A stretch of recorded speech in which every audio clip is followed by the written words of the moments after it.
जी भैया जी। मंगलम भगवान वीरो मंगलम गौतमो गणे मंगलम कुंद कुंदार्यो जैन धर्मोस्तु मंगलम सर्व मंगल मांगल्यम सर्व कल्याण कारकम प्रधानम सर्व धर्माणाम जैनम जयतु शासनम। देवादिदेवी खजारा अनंतानंद सिद्ध परमेश जी भगवान की जय। संत शिरोमणि परम पूज्य आचार्य गुरुवर विद्यासागर जी महामुनि राज की जय। तीन कम 9 करोड़ महामुनि राजों की जय। समता समाधि संलेखना के इस ग्रुप के माध्यम से आज हम पुनः दूसरी बार इस मीटिंग को ज्वाइन कर रहे हैं। सभी साधर्मी जनों को जय जिनेन्द्र। भैया जी पिछली को भैया जी को वंदना। आज पिछली मीटिंग में कुछ हमने टिप दिए थे कि ये ऐसा शॉर्टेस्ट रूट है समाधि संलेखना का जो व्यक्ति को मुक्ति तक पहुंचा दे। एक प्रश्न आया था कि क्या आगम में इसकी सूत्र लिखे हैं। हाँ, मैंने कहा लिखे हैं। आचार्य भगवती आराधना में गाथा नंबर 2077 से 2080 के बीच में एक संक्षिप्त संलेखना का भी वर्णन किया है। ये बहुत महत्वपूर्ण है।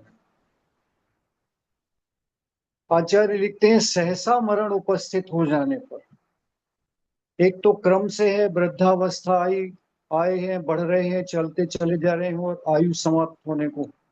एक ऐसा भी मरण ग्रंथों में आया कि रणभूमि में सैनिक, और पहले जो राजाओं के साथ में लड़ाई होती थी, राजाओं के मध्य लड़ाई होती थी, उसमें जैन सैनिक बहुत हुआ करते, और सैनिक घायल हो जाए उसको ऐसा लगने लगता था कि अब मेरा जीवन शेष नहीं है, तो वो वहीं पर रणभूमि में बैठकर चारों प्रकार के आहार का त्याग करा के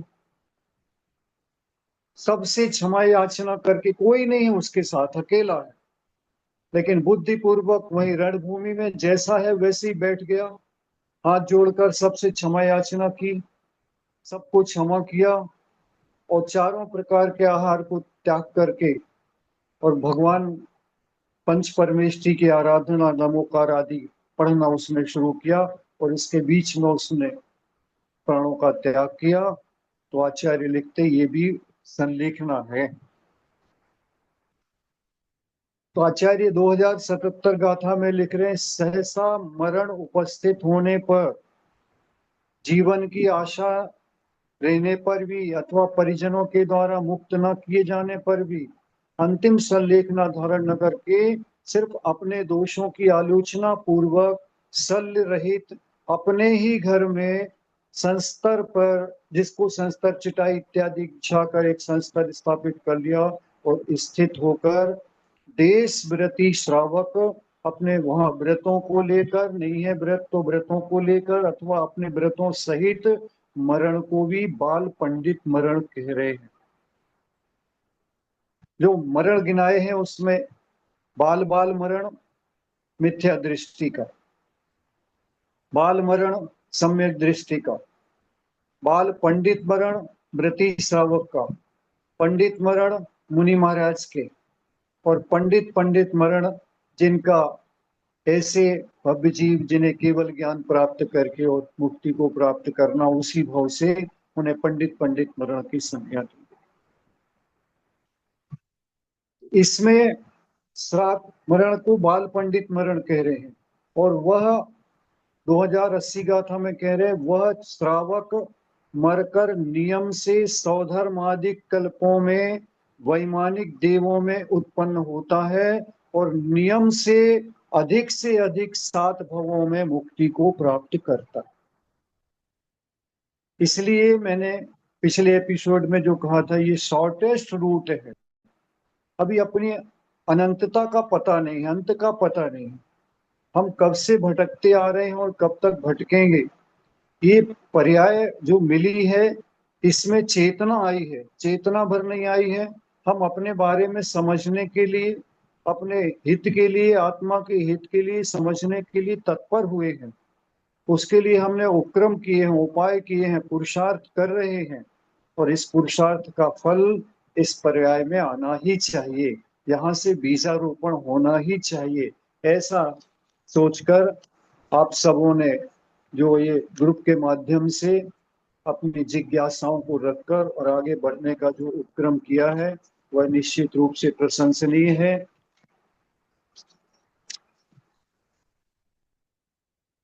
और जब तिर्यंच, एक बात और सोचने में आती है, जब तिर्यंच अपने तिर्यंच अवस्था में ज्ञान प्राप्त हो, उसे ज्ञान कौन सा प्राप्त हो रहा है? कुछ नहीं हो रहा। अपनी भाषा में उसे जो कुछ भी समझ में आ रहा, वह उतने ही भाव लेकर, उसके अंदर श्रुत ज्ञान नहीं है, द्रव्य श्रुत ज्ञान नहीं है, आबा सादा एबीसीडी का ज्ञान नहीं है।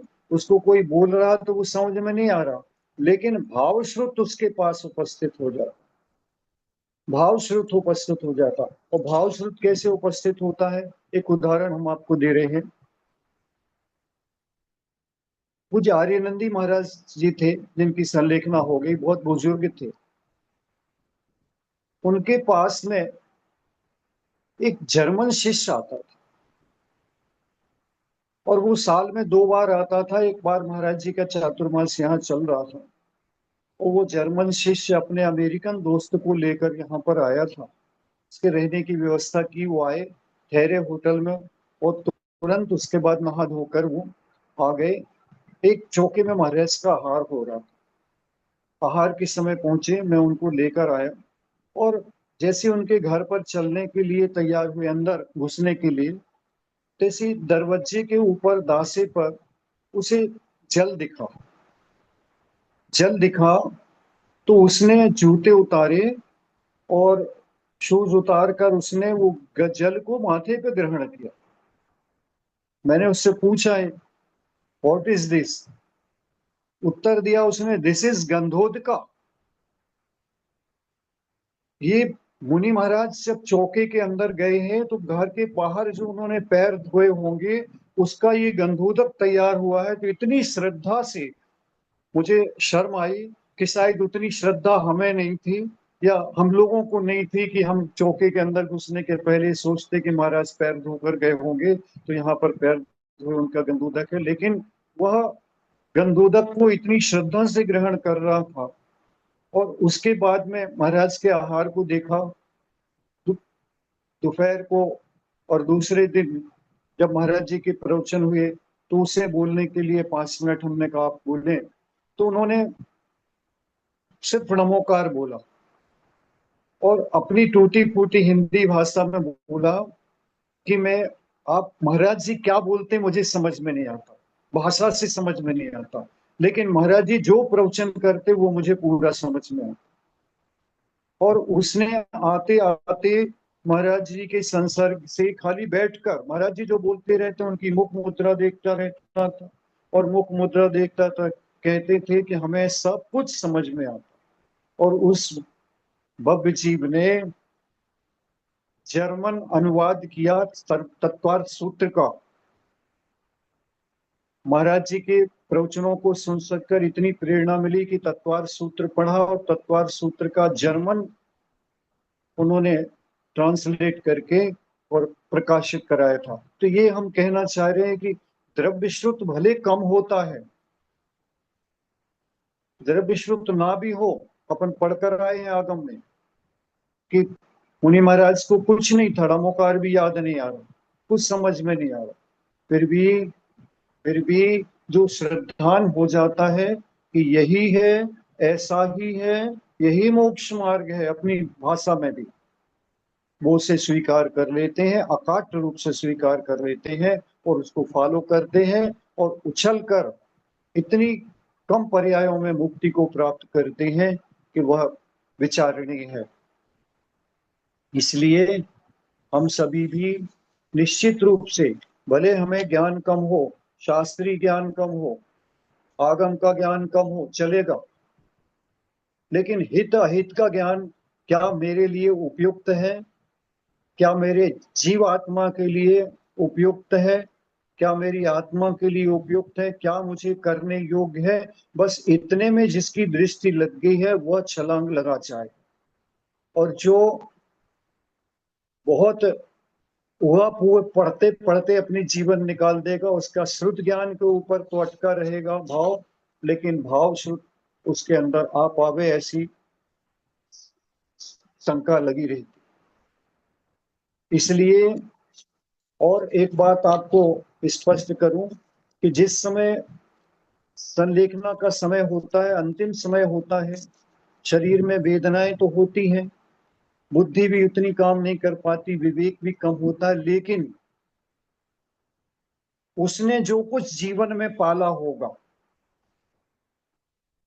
वो उसके अंतिम श्वास तक साथ में है, और जो इसने जीवन में पढ़ा होगा वह सारा श्रुत ज्ञान शून्य हो जाने वाला। अपन विचार करें, जिस समय अपने को ज्वर इत्यादि चढ़ता है या सिर में बहुत पीड़ा होती है, उस समय कोई समझाता है तो समझ में नहीं आता और कुछ सुनने के लिए अपन तैयार नहीं होते, सारा शुद्ध ज्ञान रखा रह जाता, कुछ पता नहीं। और अंत समय में हम अनुभव के आधार पर कहते हैं, जब छप राज को देखते हैं तो उन्हें कुछ याद कराओ तो कुछ नहीं आता, लेकिन कुछ भी समझ में ना आने के बाद भी गीला कपड़ा लेकर यदि उनके मुंह को पोंछते हैं तो खुला हुआ मुंह तुरंत बंद होता है कि मेरे मुंह के अंदर पानी ना चला जाए। ये जागृति उनकी जो जीवन में पाला है, ये जागृति उनकी अंतिम श्वास तक रहने वाली। इसलिए आचार्यों ने लिखा, सारे आचार्यों ने लिखा कि व्यक्ति को ज्ञान जो प्राप्त किया है जीवन में, उस ज्ञान का फल क्या है? तो ज्ञान का फल चारित्र है। यदि चारित्र रूपी रत्न हमने अपने जीवन में पाला है, चारित्र रूपी रत्न को जीवन में अंगीकार किया है, तो निश्चित मानना वह हमारी निजी योग्यता है, वह हमारी आत्मा के साथ जुड़ी हुई है। ज्ञान ऊपर ऊपर हो सकता है, ज्ञान छूट सकता है, लेकिन वह जो चर्या हमने जीवन में जिसको अंग बनाया है अपना, वह अंतिम श्वास तक उसके साथ बरकरार रहता है। इसलिए अब हमें यहाँ से टर्निंग पॉइंट बनाना है। अब मुझे ज्ञान तो प्राप्त करना है, लेकिन उस ज्ञान को जीवन का अंग बनाना है। उस ज्ञान के द्वारा मुझे चर्या पालना है। वो ज्ञान ऊपर ऊपर नहीं है, दूसरों को सुनाने के लिए नहीं है, वाद विवाद के लिए नहीं है, वाद संवाद के लिए नहीं है। मुझे वह ज्ञान अपनी आत्मा में उतारना है, प्रैक्टिस रूप से पालन करना है, वह मेरे जीवन का एक अभिन्न अंग बने। जैसे मेरे पास स्पर्शन रसना घ्राण चक्षु आदि है, तो मन में वह ज्ञान ऐसा बैठा रहे जिसे हम जीवन में उतार कर वह हमारी चर्या में शामिल हो। इस प्रकार का हम कर्तव्य करेंगे तो निश्चित रूप से हमारे जीवन में हमारा सौभाग्य प्रकट होगा।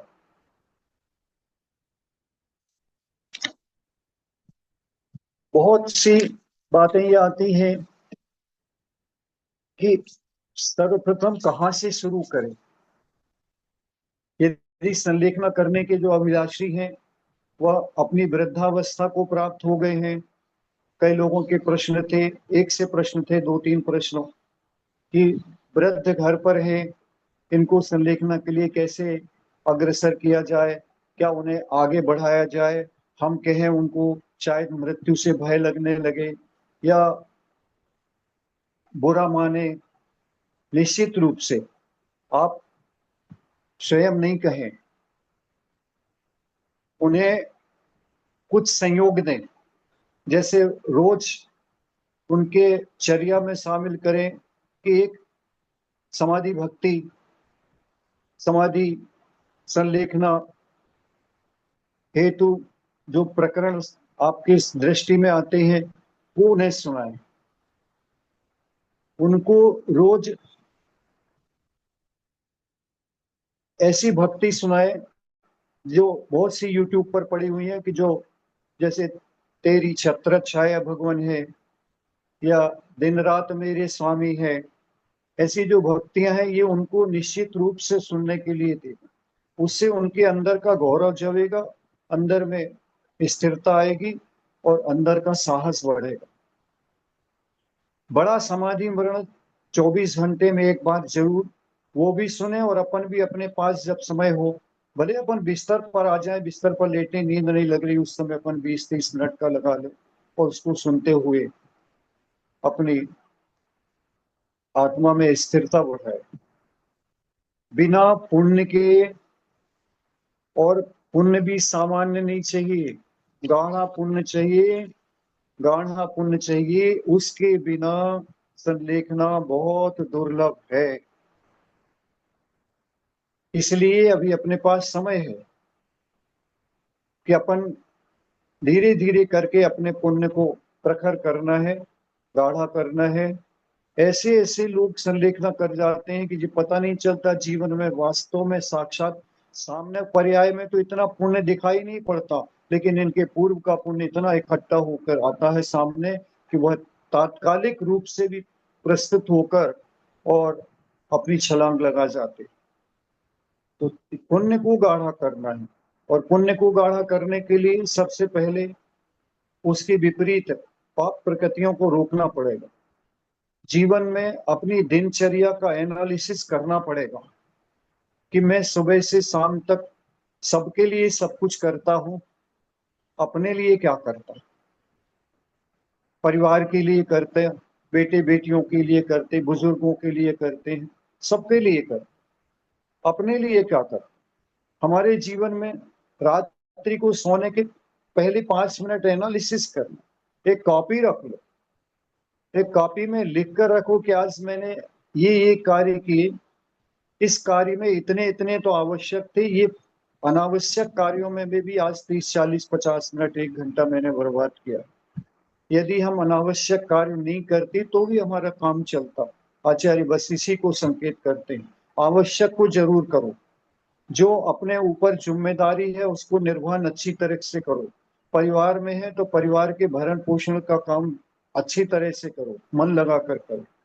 लेकिन उसमें ये विचारो, यदि जो मैंने अनावश्यक कार्य किए हैं, उस अनावश्यक कार्य को यदि मैं नहीं करता तो मेरा चल सकता था, मेरा चल जाता, बल्कि यूं कह लें कि उस अनावश्यक में मैंने बहुत फालतू का समय भर नहीं निकाला, आपस की गप में, आपस की बात में, या इस उस कार्य में इतना समय बर्बाद करने के साथ नाहक का पाप बांधा है, जो मैं नहीं भी बांधता तो चल सकता।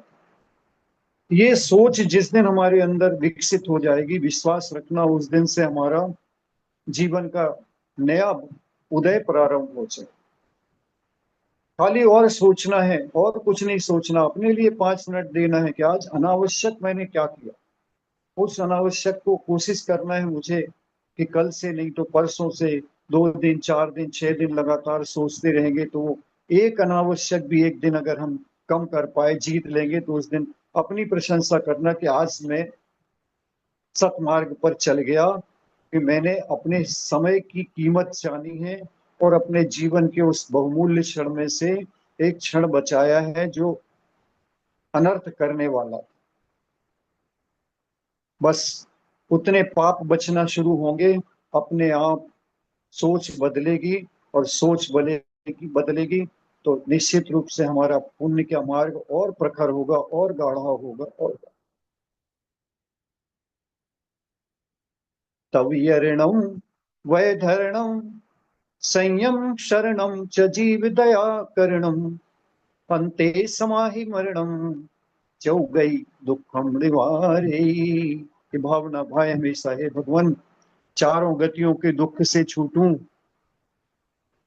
निर्दोष व्रतों का पालन हो, जितने भी हैं मेरे पास निर्दोष पालन हो, निर्दोष तपों का पालन हो, जीवों के प्रति अनंत करुणा का भाव है, हर प्राणी मात्र के लिए करुणा का भाव है। ऐसे जीवों के प्रति भी करुणा का भाव रखना है। जो असहाय हैं, बुजुर्ग हैं और चाहते हैं आगे बढ़ने के लिए, आप निश्चित रूप से उन्हें आगे बढ़ाएं और उसके संबंध में जो हम सहयोग कर सकते हैं सहयोग को करें। उनकी एक जीव की समाधि भी यदि हमने अच्छे से समाधि करने में सहयोग दे दिया तो विश्वास रखना अपनी समाधि तो सुनिश्चित है। इसलिए उनके लिए तो सोचना ही है, जीवों के प्रति अनंत करुणा का भाव रखना। और अंत में कोशिश करना है कि व्रतों के साथ, महाव्रतों के साथ संलेखना मेरी पूर्ण हो, ताकि मैं चारों गतियों के 84 लाख योनियों की भटकन से बच सकूं। इसलिए आपको क्लू दिया, पुण्य गाढ़ा करना है। पुण्य गाढ़ा कैसे होता है? जैसे आप दूध को गाढ़ा करते हो, कैसे करते हैं? दूध तो सामान्य आता है, कहा जाता है दूध को गाढ़ा करो, यानी उस गाढ़े में अब उसकी चिकनाई, उसकी पोटेंसी कम कम पदार्थ में ज्यादा शक्ति देने वाला और ज्यादा कार्य करने वाला, ऐसे ही पुण्य को अपने को करना है। पुण्य के कार्य तो करने ही है, कर भी रहे, लेकिन पाप से बचना है। और जितनी दूसरे की मदद करुणा कर सकते हैं, जितने जीवों के प्रति अनंत करुणा का भाव रख सकते हैं, हम मन से तो रख सकते हैं। हम कर कितना सकते हैं ये हमारे ऊपर डिपेंड नहीं कर पा रहा, लेकिन मन से प्रति समय करुणा का भाव रखें, करुणा का भाव रखें। सब जीव संसार में सुखी हो, सब जीव को समाधि मरण हो, सब जीव अपने पाप से छूटे, किसी को कोई तकलीफ ना आवे, कोई वेदना में वेदित ना होवे। इस प्रकार का जो भाव है वह हमारे को आगे बढ़ाने वाला है। इसलिए पुण्य को गाढ़ा करना है, एक बात। दूसरी बात ये सोचना है पूर्व जीवन में मैंने ही लपेटे लपेटे हैं, मैं ही लपटा हुआ हूँ, मैं ही बंधा हुआ हूँ। एक एक लपेटा, चाहे वह गृहस्थी बसाने से लेकर, बच्चे उत्पन्न करने से लेकर, पालने से लेकर, गृहस्थी बसाने से लेकर, ये सब लपेटे इस पर्याय में मैंने लपेटे हैं। और ये लपेटा लगाने वाला स्वयं मैं हूं, तो खोलने वाला कौन होगा? मैं ही हूं। मैं ही एक एक लपेटे को खोलूंगा। जैसे एक एक लपेटा मैंने बांधा, सबसे संबंध जोड़ा, नाना लोगों से संबंध जोड़ा, नाना प्रकार के संबंध जोड़े, भावों से जोड़े, वचन से जोड़े, कार्य से जोड़े, इन लपेटे को भी मुझे खोलना है। सबसे पहले धारणा तो ये बनानी है, खोलना है। अब कैसे खोलेंगे इसको सोचेंगे, इसके लिए तरकीब बनाएंगे, इसके लिए विचार करेंगे, सलाह लेंगे, विद्वानों से पूछेंगे, गुरुओं से पूछेंगे, अपने मन से भी सोचेंगे। लपेटे तो मैंने लगाए हैं, तो कैसे खोलेंगे? जैसे लपेटे बांधे हैं, मैंने लपेटे लगाए हैं, अब उल्टे करके एक एक लपेटे को खोलना। सब लपेटे का खुल जाना ही मेरी मेरी जीव का स्वास्थ्य या जीव मुक्त को प्राप्त होगा। लेकिन जब तक लपेटे नहीं खुले हैं, उन्हीं लपेटों के द्वारा जो कर्म बंधन करके मैं संसार में उलझा हुआ हूँ, वो किसी दूसरे की मेहरबानी नहीं है। मैंने स्वयं अपनी आत्मा के चारों तरफ कर्म रूपी लपेटे को लगाया है, और इस लपेटे को मुझे खोलना है। इसके लिए जब ग्रंथों में अपन देखते हैं कि कहाँ से शुरू करें, तो एक निर्यापक बनाएं, निर्यापक के सामने अपनी बात को बिना संकोच के रख सकें, अपनी परिस्थिति को रख सकें कि मैं इस परिस्थिति में हूँ, मेरा जीवन शैली ये है, मुझे परिवार का दायित्व ये है, और ये सब करने के बाद भी मुझे आगे बढ़ने का भाव है। और मैं अपने मोक्ष मार्ग को कैसे इस पर्याय में, क्योंकि ये पर्याय में मुझे जितना ज्ञान और संयोग मिले हैं वो आगे की पर्यायों में मिल पावे कि न मिल पावे अभी कह नहीं सकता। इसलिए मुझे इसका उपयोग तो करना ही है, ही लगा करके। ये श्वास, अंतिम श्वास निकलने के पहले मुझे उसका उपयोग करना ही है। और मुझे मार्ग पर आ जाना है। फिर मार्ग पर आने के बाद में हम धीरे चलें या जोर से चलें, निश्चित रूप से मंजिल को पहुंचेंगे, लेकिन उसके पहले मार्ग पर आना है। तो उस निर्यापक को हम बनाते हैं। आचार्यों ने मुनि महाराज के लिए लिखा है कि जो मुनि महाराज संलेखना का विचार करके निर्यापक बनाने की सोचते हैं, उनके पास कोई गुरु वहां नहीं होता, तो वे 500 योजन तक का विहार करते हैं, 12 वर्ष तक विहार करके निर्यापक को ढूंढते हैं, किस आचार्य किस मुनि के सानिध्य में मैं अपनी संलेखना पूरी कर पाऊं, ये कौन इसको संपादित कर सकेगा। बल्कि वहां प्रश्न किया आचार्यों ने कि यदि मान लो वो 500 योजन और 12 वर्ष तक के लिए निकल पड़े हैं, आचार्य को ढूंढ रहे हैं, और बीच में उनका मरण हो जाए तो बोले मरण हो जाए तो भी संलेखना ही है, क्योंकि किस लिए निकले थे, उद्देश्य संलेखना का लेके निकले थे कि मुझे अच्छी संलेखना करना है, निर्यापक आचार्य को ढूंढने के लिए निकले, इसलिए वह भी उनकी संलेखना है। तो ऐसा सोचकर अपन को भी एक जिससे गुरु को बनाना है, जो हमें ये सलाह देवे कि मेरे जीवन में ये करते हुए भी आप आगे कैसे बढ़ो, उनके सामने हमें क्षमा जीवन की करनी है, क्योंकि क्षमा इसमें सबसे महत्वपूर्ण पहलू है। इस क्षमा के बारे में हम अगले एपिसोड में चर्चा करेंगे कि ये क्षमा बहुत महत्वपूर्ण कड़ी है। हमें पूरे जीवन भर किए का पश्चाताप करना है, जिनके माध्यम से हमने जिनके माध्यम से हमारे परिणाम बिगड़े हों, उनके संबंध में बिगड़े हों, उनसे चलाकर क्षमा याचना करनी है। और किसी ने हमारे साथ कुछ किया है तो उसको क्षमा करना है। इसका पूरा प्रकरण अपन अगले एपिसोड में पढ़े लेंगे। अभी हमने कल चारू जी आपको ज्वाइन करवाया था शोभा जी को। जी शोभा जी पिछले कार्यकाल में ये विदिशा के जैन डिग्री कॉलेज की प्रिंसिपल रही हैं, पीएचडी होल्डर्स हैं, और अच्छा अनुभव है धर्म का। तो मैंने इसलिए ज्वाइन करवाया कि अभी ये 20 दिन वहां पर और हैं। मुझे पता चला था कि जब वो वहां पर हैं तो मैंने कहा, तो वहां पर जो जिनके संदेश आ रहे हैं, ऐसे बुजुर्ग जो वहां पर संलेखना के लिए आगे परिवार बढ़ाना चाहता है या उनका भी मन है, तो एक दफे उनको मोटिवेशन देने के लिए इनका अपन अभी 10 15 20 दिन उपयोग कर सकते हैं। उनको फोन के माध्यम से उनसे संपर्क कराकर, और वो बुजुर्गों को मोटिवेट करेंगे परिवार की अपेक्षा, तो उनका मोटिवेशन उनके लिए कार्य करेगा, उनके लिए कार्य करेगा।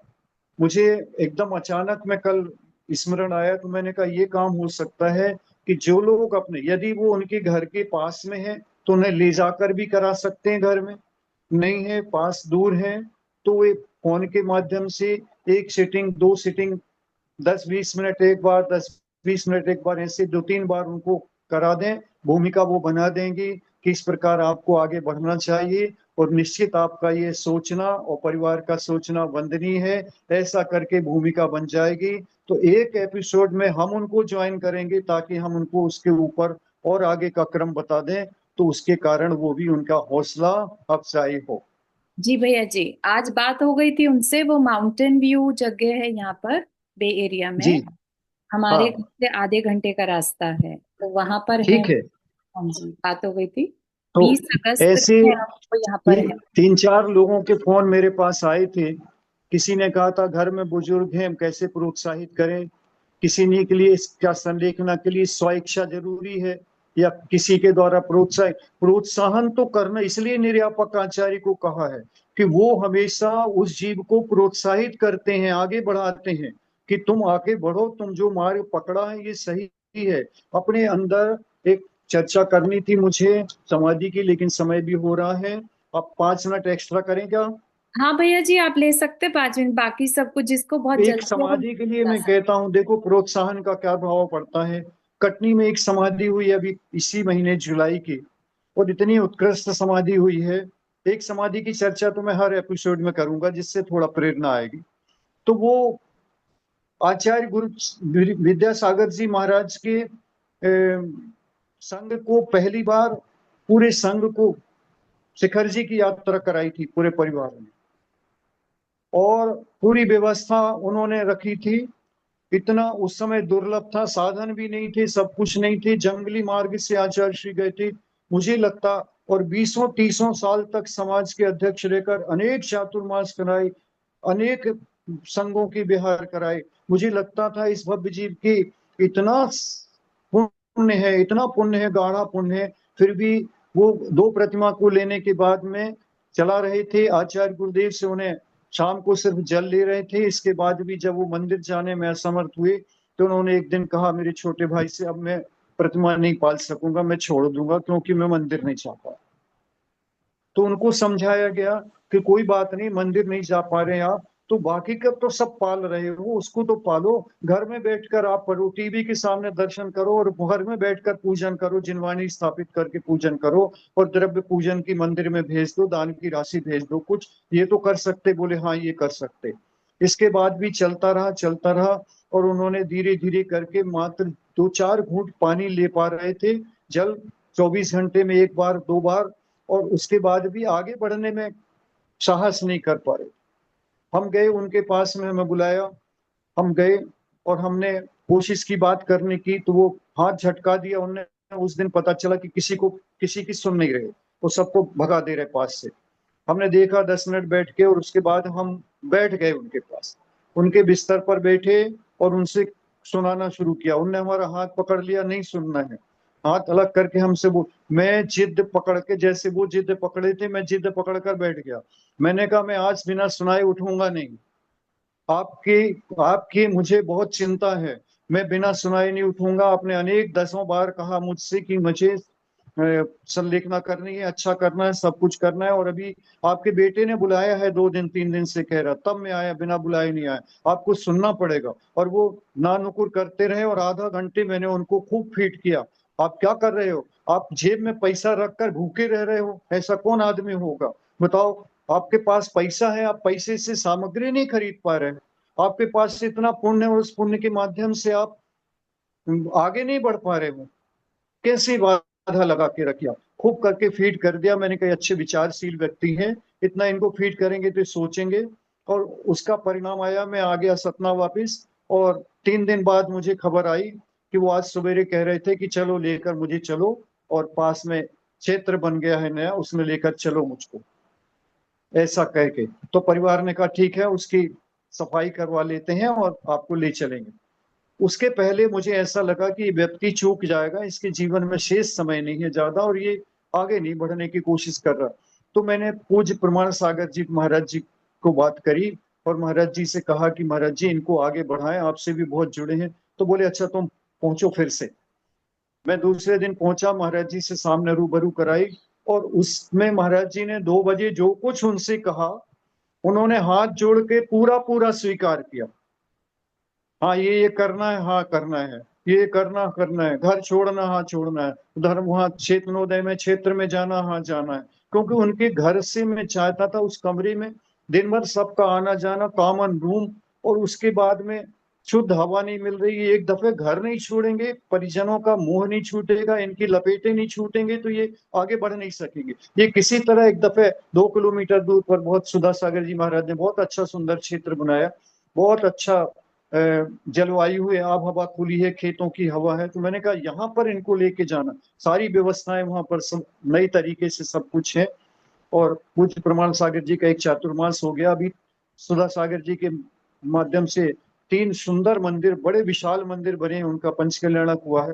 तो मेरा मन था ये वहां पर निकल के जाए, इनकी पूरी महती भूमिका थी इस क्षेत्र को बनाने में। महाराज जी ने उनको सब कुछ कहा। इसके बाद भी जब महाराज जी का फोन बंद हुआ तो उनके बेटे ने थोड़ा ऐसे पूछा ढंग से कि क्यों आप जाओगे क्या वहां, जाओगे क्या वहां, जाओगे क्या वहां। तो वो समझ गए कि इन लोगों का मन नहीं, तो उन्होंने कहा नहीं जाएंगे।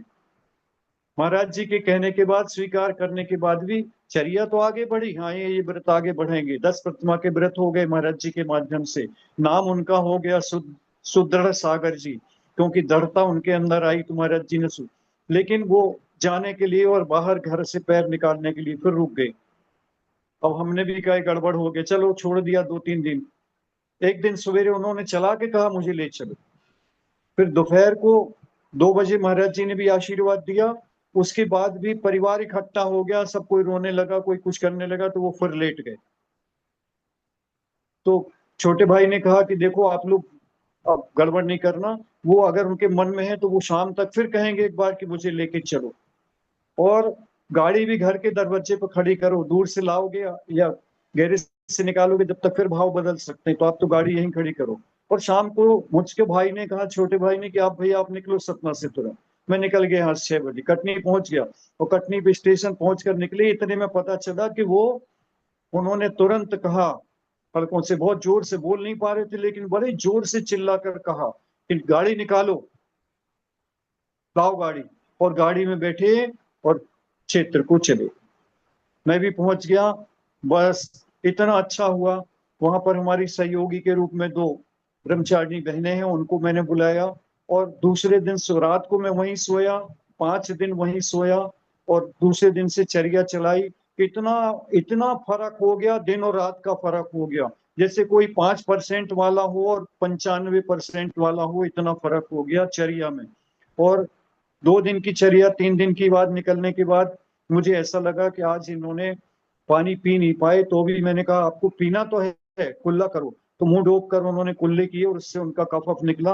अब मुझे लग गया कि अब ये नहीं ले पाएंगे, तो महाराज जी को मैंने कॉल किया, महाराज जी ऐसी ऐसी बात है और यम संलेखना इनकी करवा, अब ये आजीवन का आहार पानी का त्याग कर। महाराज जी ने कहा कल कर देंगे, देख लो। हमने कहा कल? कल किसने देखा? तो महाराज जी समझ गए तुरंत। तो उन्होंने कहा अच्छा ठीक है, तो उनको तैयार करो और जितनी देर वो तैयार हो जाए मुझे ज्वाइन करो। बस 15-20 मिनट के अंदर हमने उनको तैयार किया कि देखो महाराज जी आ रहे हैं। बहनें थी, बहनों ने तैयार किया, ऐसी ऐसी बात है, तो तुरंत तैयार हो गए। और महाराज जी को कॉल किया। महाराज जी ने जैसे ही उठवाया कॉल, महाराज जी ने देखा और उन्होंने, महाराज जी ने कहा मुट्ठी बांध कर बताओ कि हाँ स्वीकार है, चारों प्रकार के अन्न का आजीवन त्याग। मुट्ठी तुरंत बांधी, उनने तुरंत बांधी, 3 बार बांधी। आंख खोल कर दिखाओ, बड़ी बड़ी आंख खोल कर, वैसे आंख खुल नहीं रही थी, आंख खोल कर दिखाया। महाराज जी ने उनको व्रत प्रदान किया, यम संलेखना का व्रत दिया। और दूसरे दिन सवेरे संयोग ऐसा लगा कि मैं पूजन करके आया। उसके बाद मैंने देखा उनको, हम, और संयोग ऐसा रहा कि उनके परिवार की जो बहू वगैरह सेवा करती थी, क्योंकि संकेत वही समझती थी, वो भी कहने लगे मैं पूजन करके आऊं मंदिर में। हमने कहा कराओ, सुबह का टाइम था। रात को 2:30 बजे से मैंने उनकी चर्या चलाई। 3 बजे से तो सामयिक कराई 5 बजे तक। मुझे लगा कि आज निकलना मुश्किल है। इसके बाद भी 8 बजे, 8:30 बजे दर्शन कराए भगवान के उनको। और उसके बाद में उनके परिवार के लोग बोले मैं जा रहा हूँ, मंदिर कर रहा हूँ। वो ब्रह्मचारिणी दीदी थी, वो भी बोली हम पूजा कर रहे हैं। हमने कहा कराओ। हम और मेरा छोटा भाई दोनों जने अकेले बचे। मैंने दोनों से एक दूसरे से निगाह से बात किया कि समय नजदीक है। हम लोगों ने दरवाजे लगाए अंदर से, खिड़कियां खोल रखी। और हम दोनों थे और उनको कहा देखो आपका समय अंतिम है, आपके पास समय नहीं है, आपको क्या करना है। तो उन्होंने अपने कपड़े पकड़कर खींचे, उनके कपड़े त्याग कराए, उनको बैठाया। और बैठाने के बाद अब ओम नमः सिद्धेभ्य का पाठ धीरे धीरे उनके कान में शुरू किया। भाई पकड़कर बैठा रहा और मैं उनको पहुंचता रहा। मुंह से पानी आने लगा था, वह आने की संभावना मुझे लगी, तो मैं पहुंचना शुरू किया। उस समय नहीं आया, लेकिन बस सुनाते सुनाते सुनाते, और 5-7 मिनट बैठे बैठे में प्राण छूटे और मुंह से पानी एक कुल्ला आया, वो पहुंचा मैंने और प्रणाम हो। ऐसे भव्य जीव सारे, देखो पुण्य तो था लेकिन वो प्रकट नहीं हो पा रहा था। वो किसी न किसी माध्यम से प्रकट होगा। हमने भी सोचा ही हमारी नहीं सुनेंगे, लेकिन महाराज जी की जरूर सुनोगे, ऐसा सोचकर हर जीव को अपने परिकर आसपास में, भले वो आपका सगा श्रावक हो सकता है, कोई मित्र हो सकता है, दोस्त हो सकता है, जो आपके उस घड़ी में आपको बढ़ाने के लिए तैयार हो। और आप, क्योंकि निश्चित रूप से वृद्धों के भी जिसमें आगे चर्या बढ़ती है, मस्तिष्क उतना काम नहीं करता।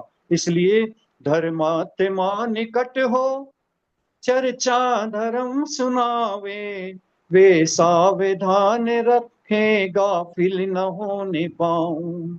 दिन रात मेरे स्वामी ये भावना में भाऊं, देहांत के समय में तुमको न भूल पाऊं।